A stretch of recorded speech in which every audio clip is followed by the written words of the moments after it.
अब बिहार के हर पंचायत की किस्मत बदलने वाली है, क्योंकि जमीनी स्तर पर विकास के लिए सरकार की तरफ से 51,923 करोड़ रुपए का फंड आ चुका है। और अब सरकार मुखिया लोगों से ये कह रही है कि बस आप अपने गांव को चमकाने, गांव का विकास करने में जुट जाइए। पैसों की टेंशन आप हमारे ऊपर छोड़ दीजिए, क्योंकि अगर पैसा घटेगा तो सरकार आपको जितना जरूरत पड़ेगी उतना फंड भेजेगी। इतना ही नहीं, इसके अलावा 20% फंड और सरकार आपको देगी गांव की विकास के लिए, जिसके बारे में आगे हम आपको सब कुछ विस्तार से बताएंगे और ये भी बताएंगे कि एक मुखिया को इससे कितना फायदा मिलने वाला है। लेकिन उससे पहले मेरा परिचय जान लीजिए। मेरा नाम विष्णु है और आप देख रहे हैं जनता जंक्शन।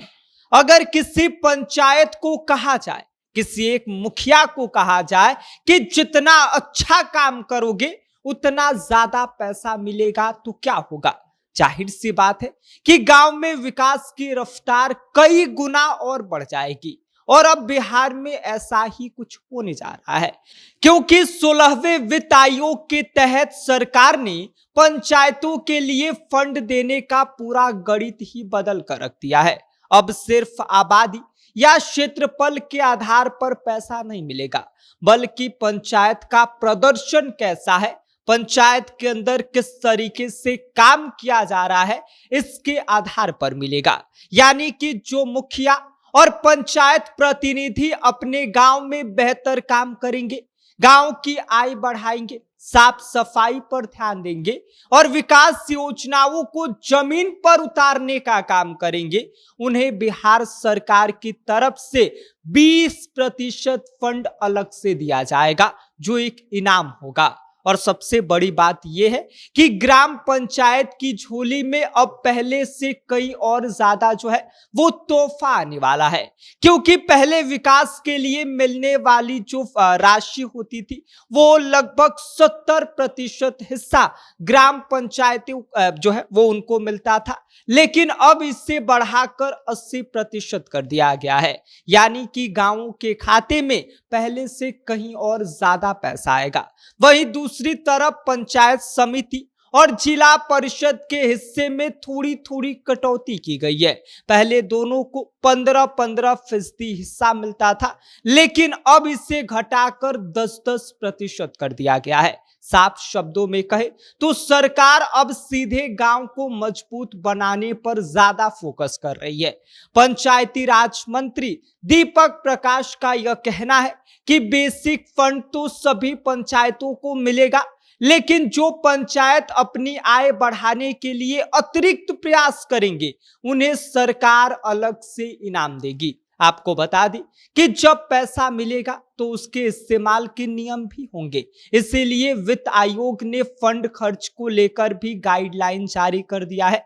मिलने वाली कुल राशि का 50% हिस्सा टाइट फंड में होगा। इसका मतलब यह है कि यह पैसा सिर्फ स्वच्छता, कचरा प्रबंधन, नाली निर्माण, जल संरक्षण और जल प्रबंधन जैसे कार्यों पर ही खर्च किया जाएगा। मुखिया चाहकर भी इस राशि को किसी दूसरे काम में नहीं लगा सकते। बाकी का बचा 50% जो है वो अनटाइड फंड में जाएगा। इसका उपयोग गांव के स्थानीय जरूरतों के हिसाब से काम की जो है वो उपयोग किया जाएगा, लेकिन इसके लिए ग्राम सभा और जिला परिषद से प्रस्ताव पास कराना भी जरूरी होगा।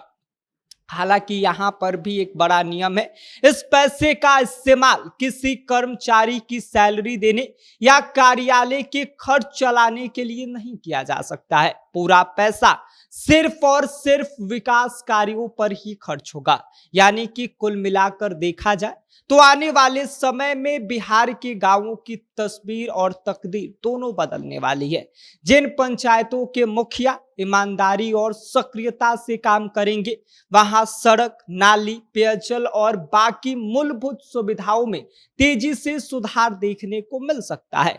अब देखने वाली बात यह होगी कि बिहार की कौन सी पंचायत इस सुनहरे मौके का फायदा उठाती है और विकास की दौड़ में सबसे आगे निकलती है, क्योंकि सरकार ने तो अपना पूरा खजाना ग्राम के मुखिया हैं उनके लिए खोल दिया है और सीधा कह दिया है कि साहब अगर आप बढ़िया काम करेंगे तो आप जो कहेंगे, जितना फंड मांगेंगे वो तो हम आपको भेजेंगे, 20% आपको और देंगे, जिसके बारे में मैंने आप सभी को बता दिया। बाकी आप इस पूरी खबर को लेकर क्या सोचते हैं, इस पर आपकी क्या कुछ प्रतिक्रिया है, अपनी राय हमें भेज दीजिए। आप देख रहे हैं जनता जंक्शन, मेरा नाम विष्णु है।